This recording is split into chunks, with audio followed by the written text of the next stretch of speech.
Assalamualaikum warahmatullahi wabarakatuh.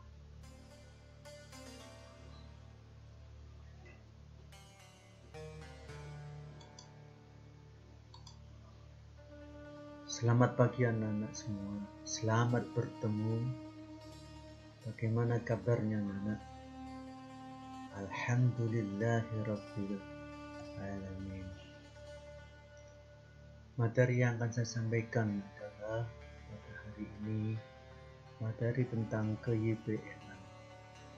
Namun sebelum itu kita berdoa dulu anak-anak.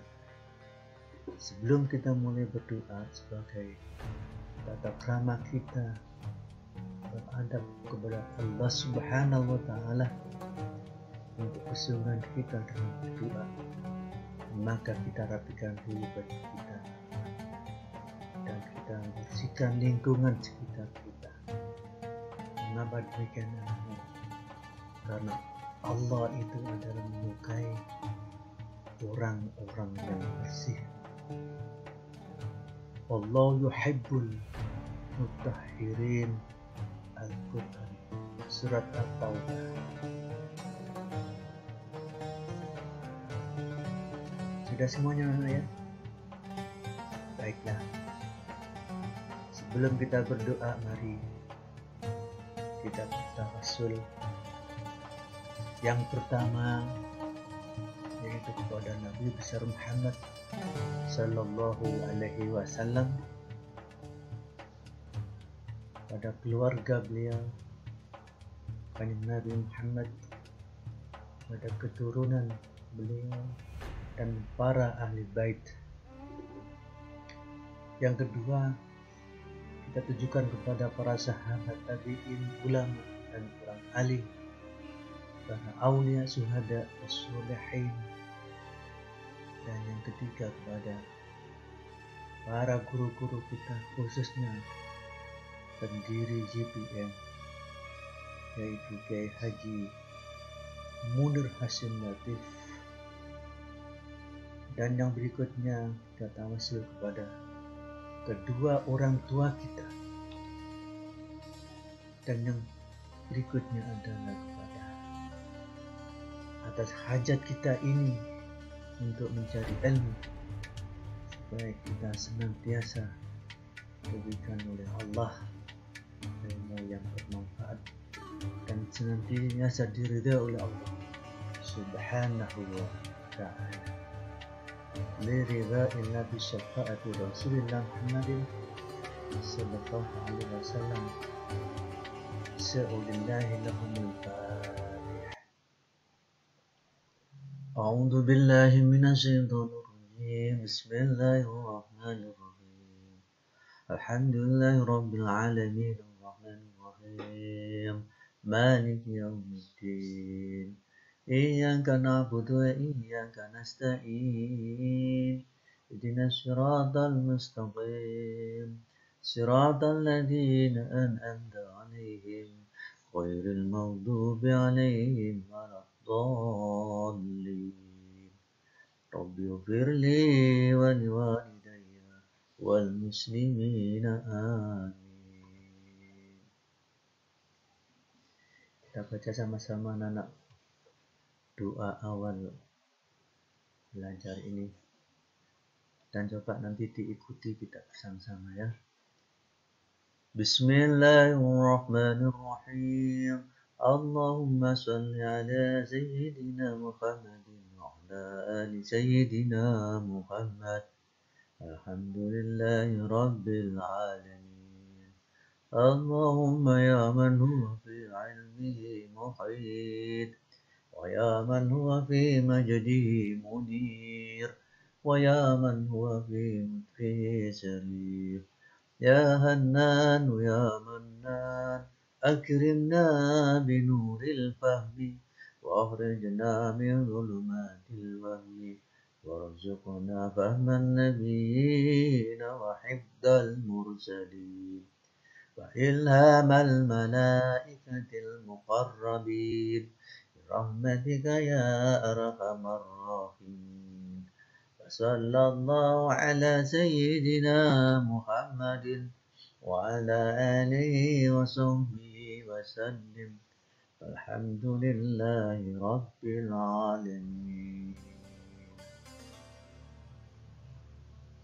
Doa tersebut anak-anak punya arti adalah, Ya Allah, wahai Dat yang ilmunya meliputi segalanya, wahai Dat yang menyinari dalam pemberiannya, wahai Dat yang mulia dalam belas kasihnya, wahai Dat yang menyayangi Nabi pemberi, wahai Dat yang hidup dan memberi kehidupan, wahai Dat yang memiliki segala keagungan dan pemberi kemuliaan. Keluarkanlah kami dari gelapnya kekhawatiran. Ya Allah, berikan pada kami pemahaman seperti pemahaman para nabi dan hafalan seperti hafalan para rasul, serta ilham seperti ilham para malaikat yang Engkau dekatkan kepadamu. Berikanlah rahmat-Mu ya Allah, wahai Dat yang Maha Pengasih. Semoga senantiasa berjalan kita Muhammad sallallahu alaihi wasallam dan keluarga serta sahabat-sahabatnya segala puji bagi Allah Tuhan seru sekalian. Alhamdulillahirabbil alamin. Selanjutnya anak, mari kita berikrar. Mohon anak-anak untuk berdiri dan nanti ikuti apa yang saya sampaikan tadi nanti. Bismillahirrahmanirrahim. Raditu billahi rabba wa bil islami dina wa bi Muhammadin nabiyya wa rasula. Rabbi zidni ilman nafi'a warzuqni fahman thayyiba birahmatika ya arhamar rahimin.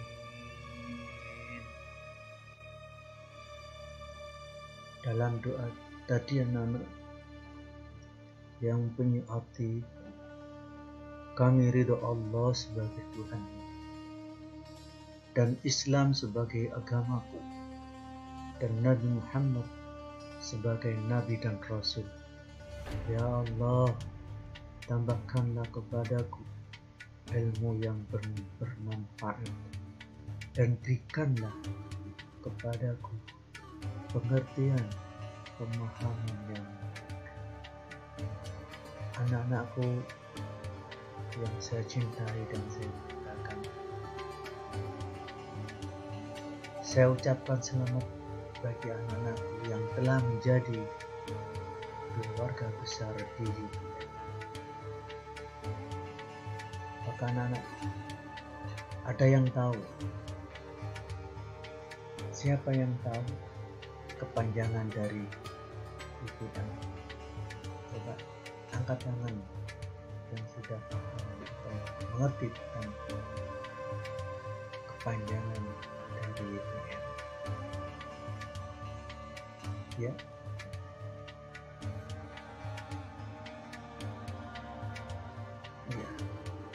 YPM adalah Yayasan Pendidikan dan Sosial Arif. Catat anak ya, bahwa panjangan dari YPM adalah Yayasan Pendidikan dan Sosial Arif.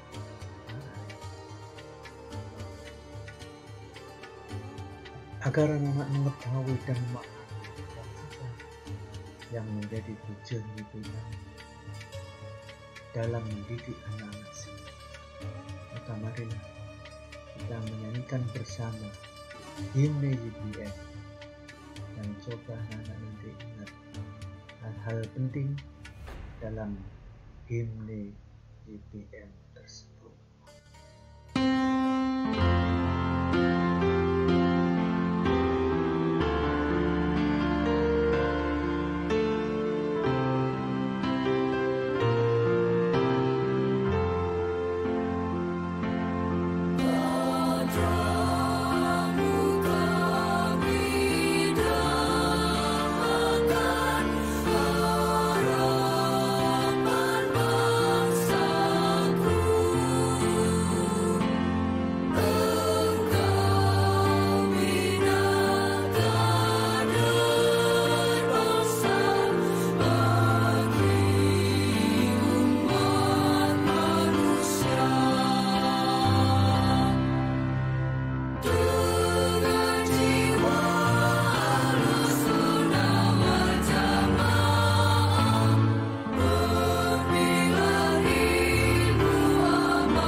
Ini anak, setelah kita menyanyikan himne YPM bersama-sama, maka dapat saya tunjukkan bahwa syairnya adalah padamu kami dambakan harapan bangsaku, engkau bina kader bangsa bagi umat manusia dengan jiwa ahlussunnah wal jamaah, berpilar ilmu, amal dan takwa. Terpujilah Yayasan Pendidikan Arif. Semoga Allah meridhai. Bisa ya, boleh dicatat ini ya. Sudah semuanya? Baik.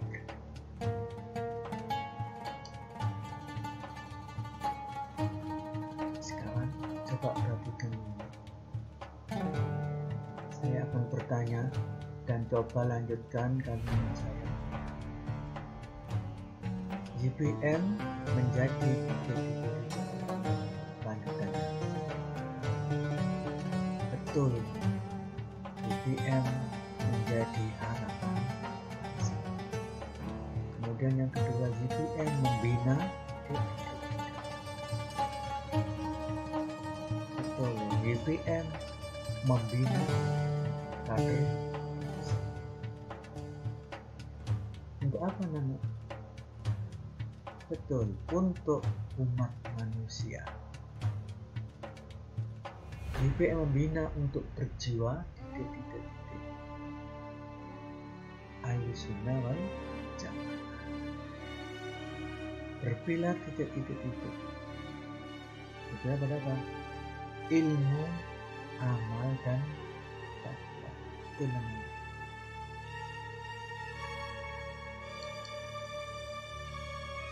Berikutnya anak-anak, kenapa YPM menjadi harapan bangsa?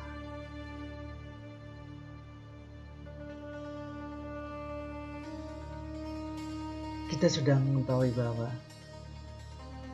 generasi muda yang mampu mempertahankan bangsa Indonesia adalah generasi muda yang memiliki nilai-nilai luhur bangsa Indonesia.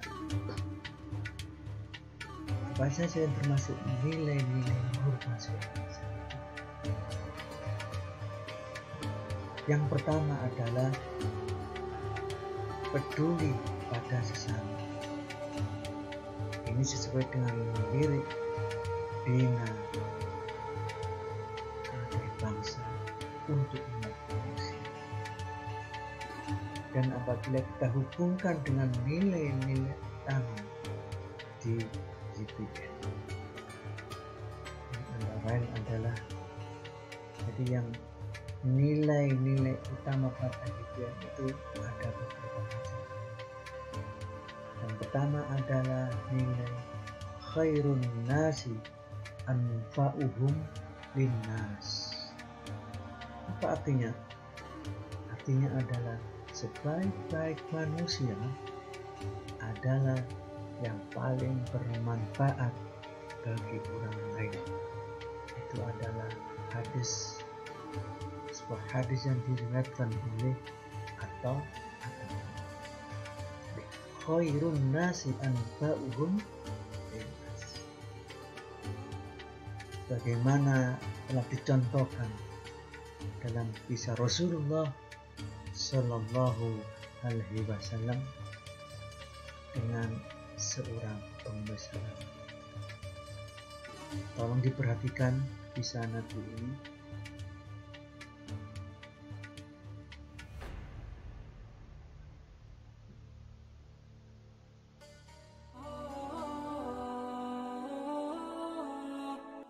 Dikisahkan di sudut pasar Madinah Al-Munawwarah, seorang pengemis Yahudi buta, apabila ada orang yang mendekatinya, ia selalu berkata, "Wahai saudaraku, jangan dekati Muhammad.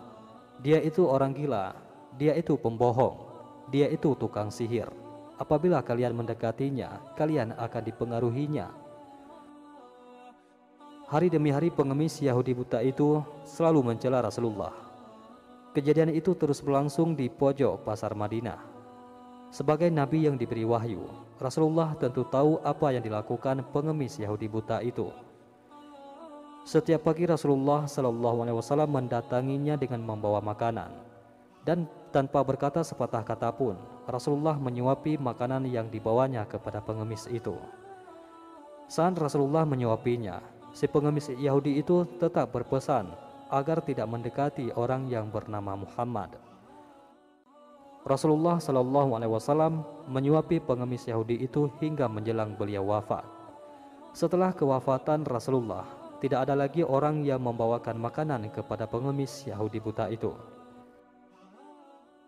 Suatu hari sahabat Nabi, yakni Abu Bakar radhiyallahu an, berkunjung ke rumah putrinya Aisyah radhiyallahu an, yang juga istri Rasulullah Shallallahu Alaihi Wasallam. Beliau bertanya kepada putrinya, "Anakku, adakah sunnah kekasihku, yakni Nabi Muhammad, yang belum aku kerjakan?" Aisyah menjawab ayahnya, "Wahai ayah, engkau adalah seorang ahli sunnah. Hampir tidak ada satu sunnah pun yang belum ayah lakukan kecuali satu sunnah saja." "Apa itu?"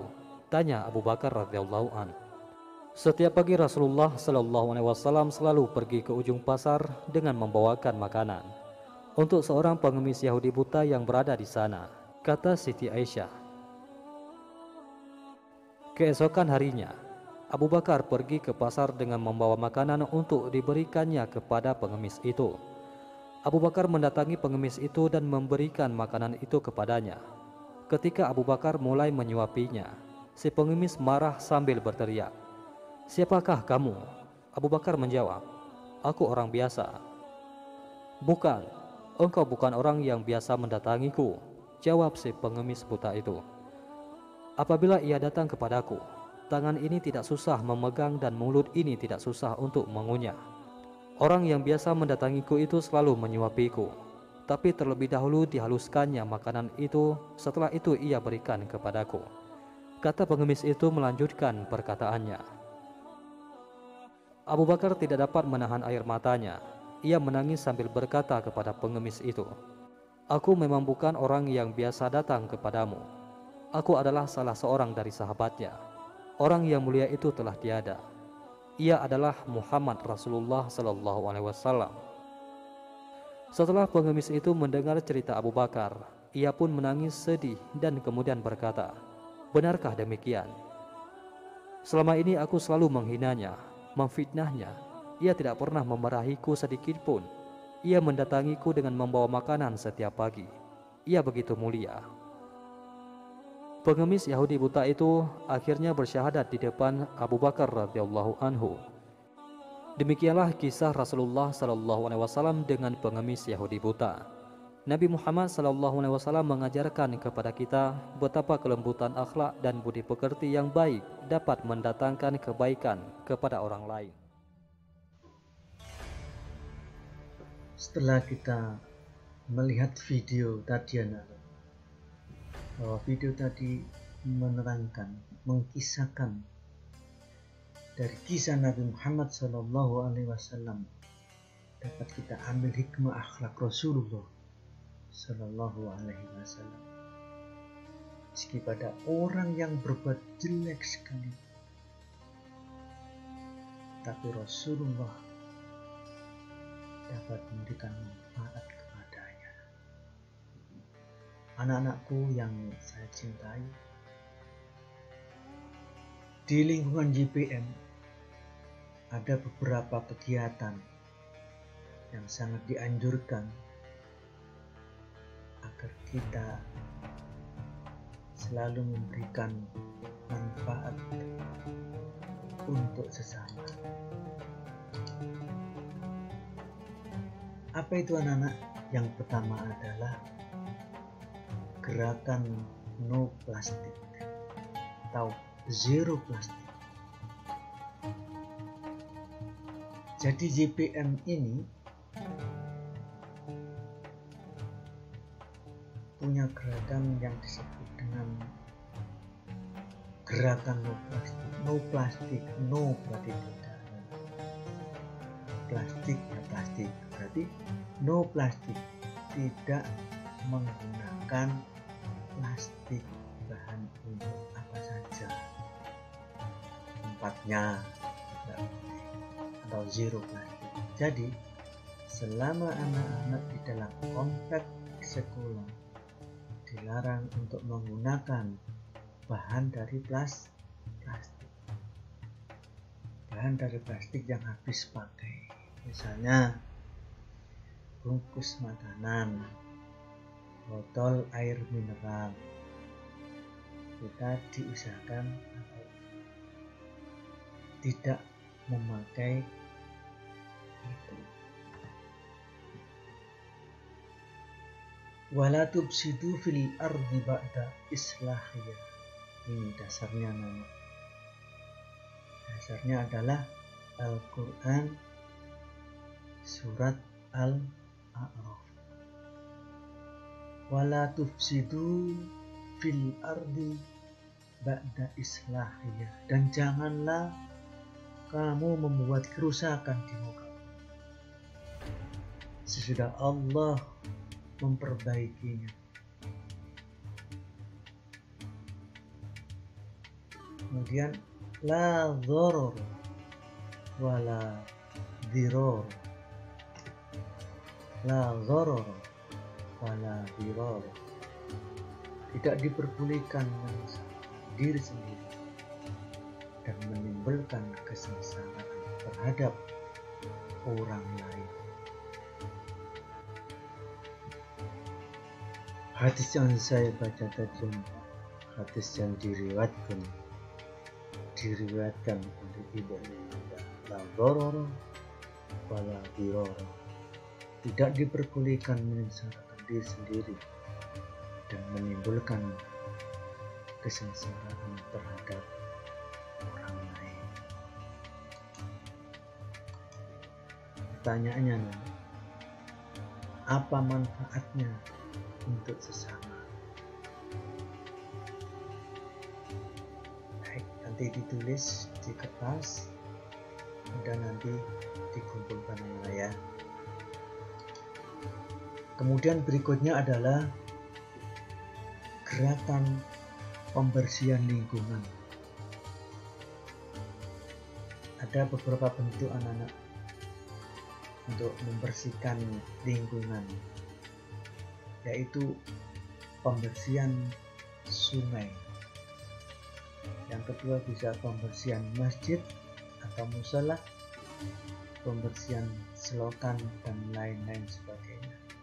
Jadi anak-anak di YPM itu ada suatu kegiatan yang harus dilakukan oleh anak-anak atau kerja bakti, misalnya bersih-bersih sungai. Kita tahu bahwa sungai-sungai itu banyak yang tidak bersih ya. Oleh karena itu YPM punya gerakan yang sifatnya adalah kerja bakti bersih-bersih sungai. Nanti ditunjuk oleh Mas atau yang lainnya. Jadi kita melakukan bersih-bersih untuk di sungai. Yang kedua, pembersihan masjid atau musola. Pernah dilakukan anak-anak oleh kakak kelas kami, yaitu masjid-masjid yang ditunjuk. Nanti ada kalian bertugas untuk bersih-bersih di masjid atau musola-musola terdekat.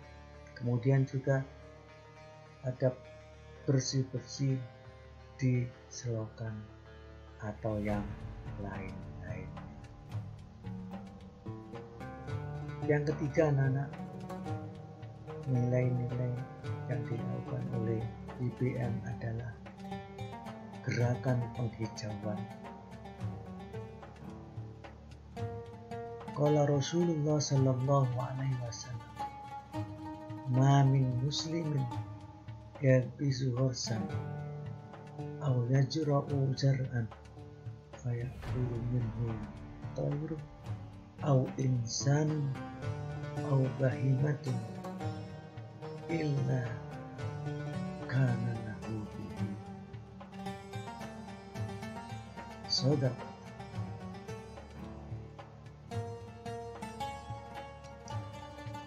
Yang artinya adalah tidaklah seorang muslim menanam pohon atau menanam tanaman lalu tanaman tersebut dimakan oleh burung atau manusia atau hewan ternak, melainkan hal itu bernilai sedekah baginya. Hadis yang diriwayatkan oleh Bukhari dan Muslim. Ini termasuk hadis sahih. Paham maksudnya, anak?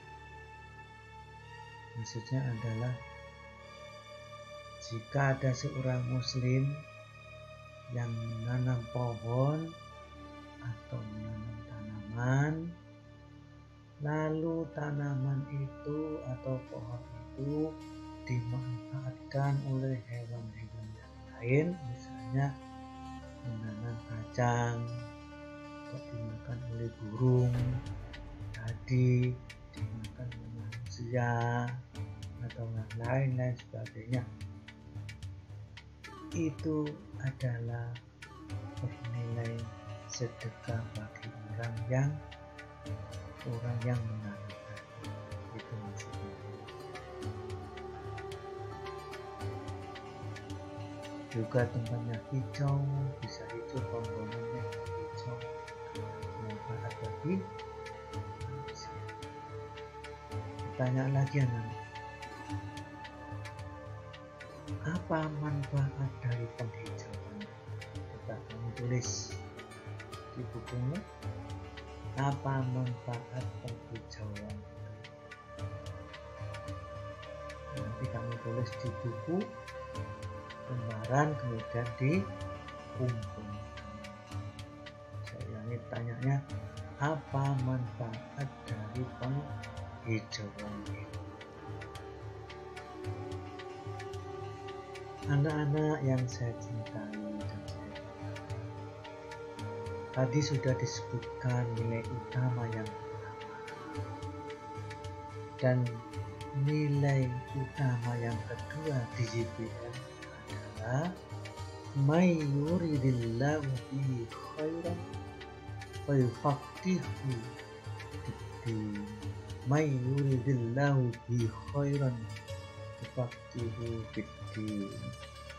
Barang siapa yang dikehendaki Allah mendapat kebaikan, maka akan dipahamkan ia dalam masalah agama. Barang siapa yang dikehendaki oleh Allah mendapatkan kebaikan, maka akan dipahamkan ia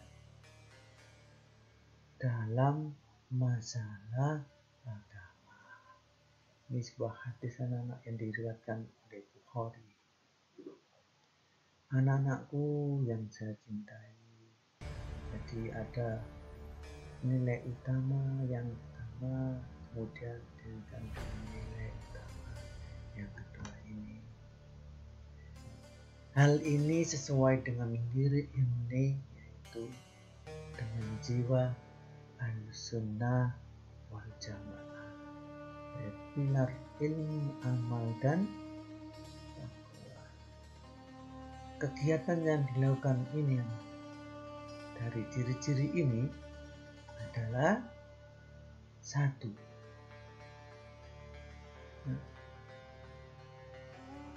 siswa JPM wajib mampu baca Al-Quran. Nah ya, jadi siswa JPM wajib mampu baca Al-Quran. Mengapa demikian?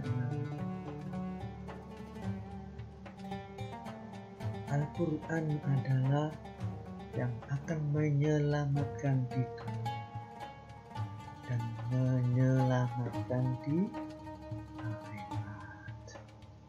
Makanya anak-anak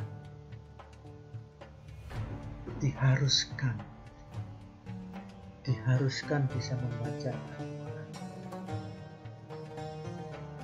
sebagaimana hadis Rasulullah Shallallahu Alaihi Wasallam yang diriwayatkan oleh Muslim. Muslim itu nama ulama, yaitu Iqra'ul Qur'ana fa innahu ya'ti yaumal qiyamati syafi'an li ashabi. Bacalah Al-Quran, sesungguhnya ia akan datang di hari kiamat untuk memberi syafaat kepada pembacanya. Ini tujuannya. Membaca Al-Quran memang sangat dianjurkan, bahkan diwajibkan. Karena apa? Al-Quran nanti akan datang di hari kiamat. Untuk apa, anak? Untuk memberi syafaat kepada yang membaca. Yang kedua, anak-anak, siswa YBM wajib menguasai KPI. KPI itu apa, anak? Jadi untuk yang kedua, siswa YBM wajib menguasai KPI. Apa KPI itu? KPI adalah kecakapan penerapan ibadah. Jadi KPI adalah kecakapan penerapan ibadah. Man arada dunya fa alaihi bil ilmi wa man arada al akhirati fa alaihi bil ilmi wa man aradahuma fa alaihi bil ilmi. Yang artinya, anak, barang siapa yang menginginkan kehidupan dunia, maka capailah. Dan barang siapa yang menginginkan kehidupan akhirat, maka capailah dengan ilmu. Dan barang siapa yang menginginkan keduanya, maka capailah juga dengan ilmu. Jadi sangat penting menguasai KPI itu harus, karena pada KPI itu di sana termasuk kecakapan ibadah, dari mulai sholat, dari doa sholat atau yang lain-lain sholat. Jadi nanti akan diberikan suatu pelajaran yang disebut dengan KPI, akan dipandu oleh Bapak Ibu. Kemudian anak-anak yang ketiga adalah siswa YBM wajib disiplin dan taat dengan tata tertib.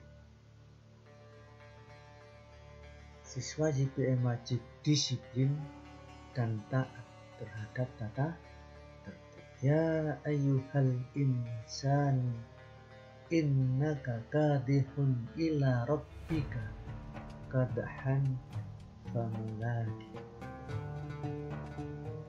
Hai manusia, sesungguhnya kamu telah bekerja dengan sungguh-sungguh menuju Tuhanmu, maka pasti kamu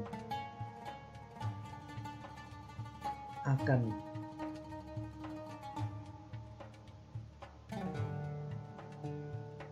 menemuinya. Saya ulangi, Hai manusia, sesungguhnya kamu telah bekerja dengan sungguh-sungguh menuju Tuhan, maka pasti kamu akan menemuinya. Al-Quran Surat Al-Insyiqaq ayat 80. Anak-anakku yang saya cintai, memang seorang siswa, saya yakin dituntut semuanya dalam kedisiplinannya, dituntut semuanya untuk mentaati semua tata tertib yang ada di sekolah, khususnya juga di YPM ini. Kemudian yang keempat anak-anak, yaitu siswa YPM harus berikrar setiap awal KBM, yaitu roditu, yang merupakan doa untuk tetapnya iman kita setiap saat. Paham anak ya? Jadi kita semua harus berikrar setiap awal KBM di YPM ini, yaitu raditu billahi rabba wa bil islami dina wa bi muhammadin nabiyya wa rasulah rabbi zidni ilman nafi'ah warzuqni fahman thayyibah. Nanti kita baca sama-sama pada setiap awal KBM. Itulah anak-anak empat yang kita wajib untuk melaksanakan pada setiap KBM atau pada jam-jam sekolah. Baik anak-anak yang saya cintai, agar kita lebih mengenal tentang YPM, maka perlu anak-anakku semua mengenal cerita siapa pendiri YPM. Pendiri YPM adalah Kiai Haji Munir Hasim Latif. Pada video kali ini akan saya putarkan video tentang biografi Kiai Haji Munir Hasim Latif. Silakan disimak dengan seksama.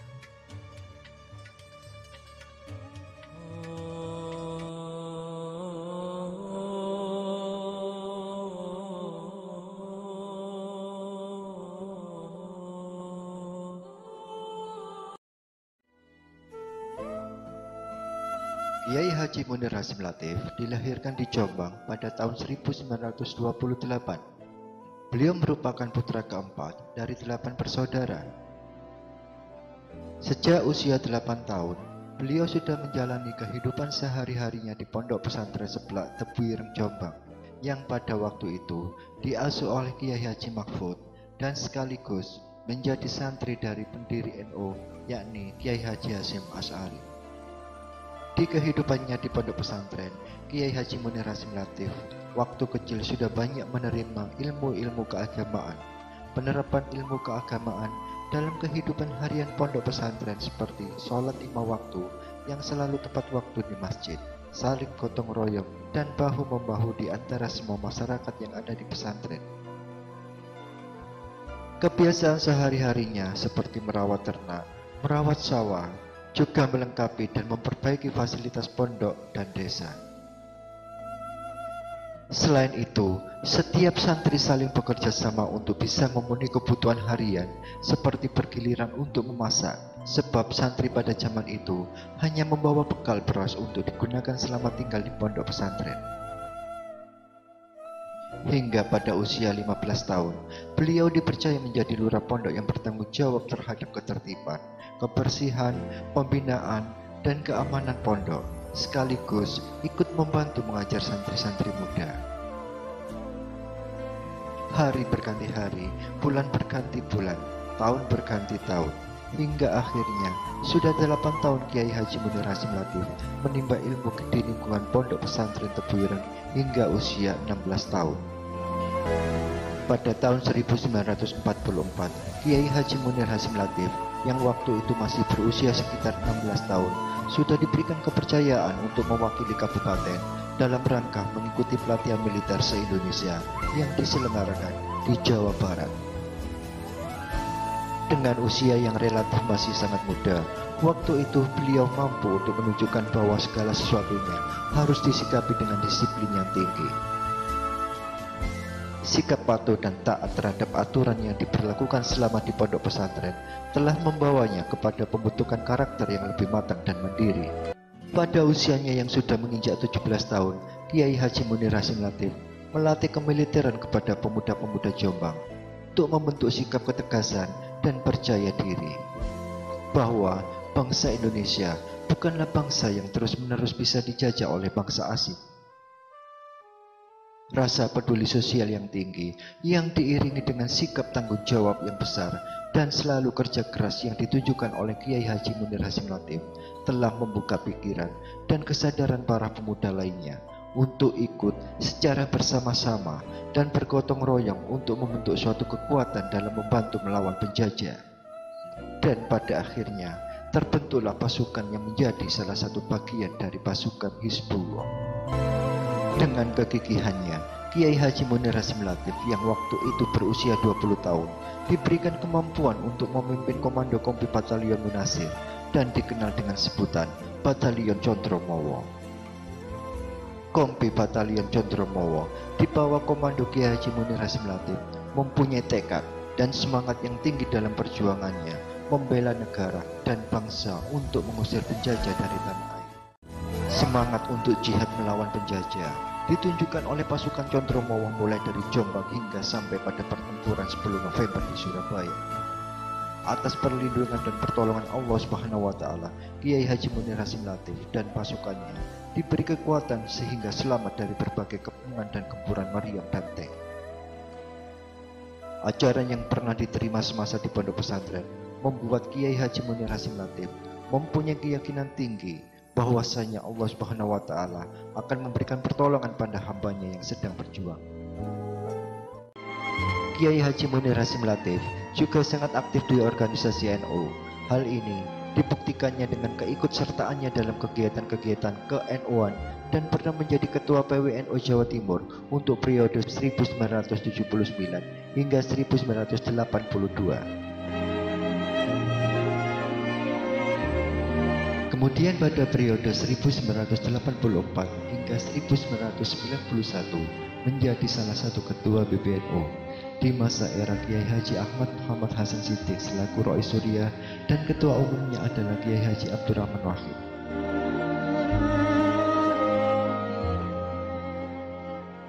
Kemudian pada periode 1992 hingga 1999 masih menjadi salah satu ketua PBNU di masa era Kiai Haji Muhammad Ilyas Ruhiyat selaku Rois Suriah dan ketua umumnya masih Kiai Haji Abdurrahman Wahid.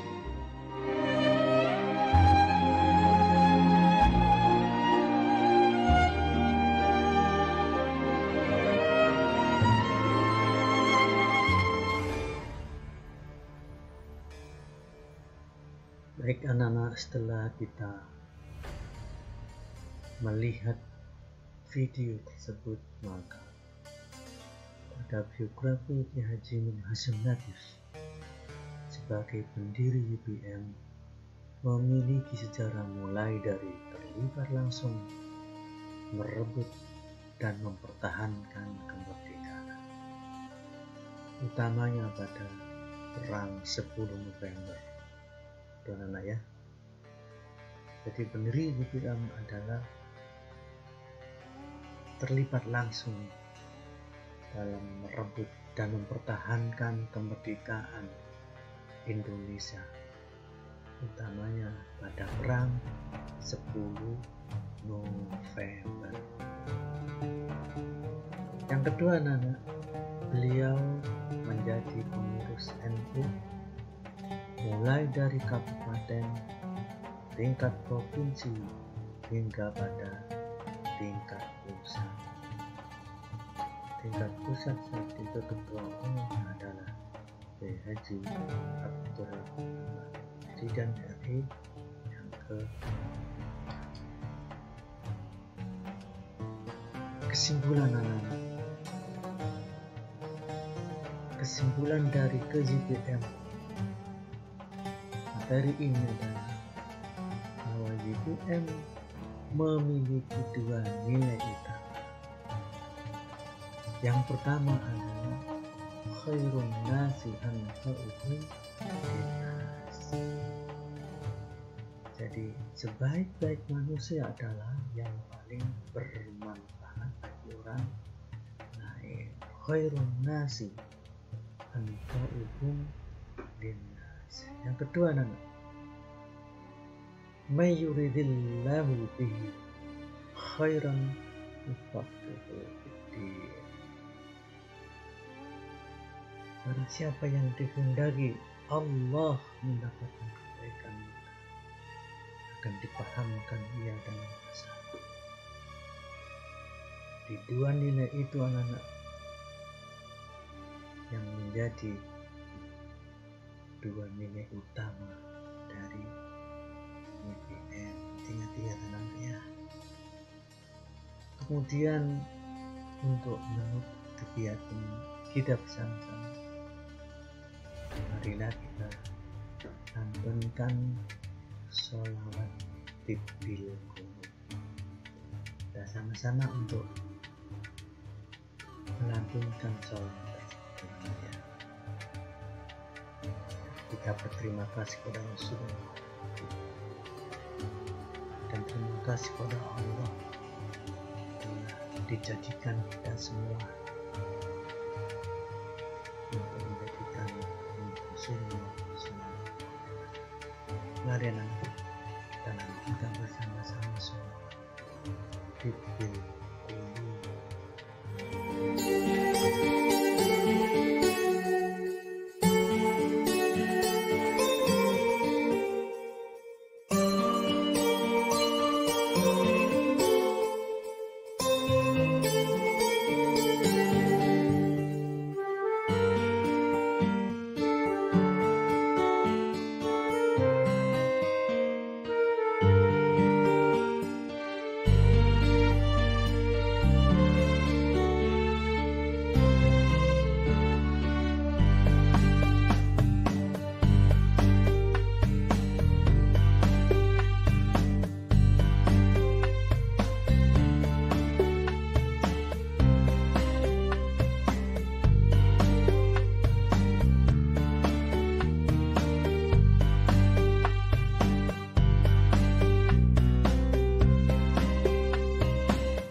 Setelah kita bersolawat di bil qulubiana, maka berakhirlah dalam pertemuan kita untuk materi ke YPM.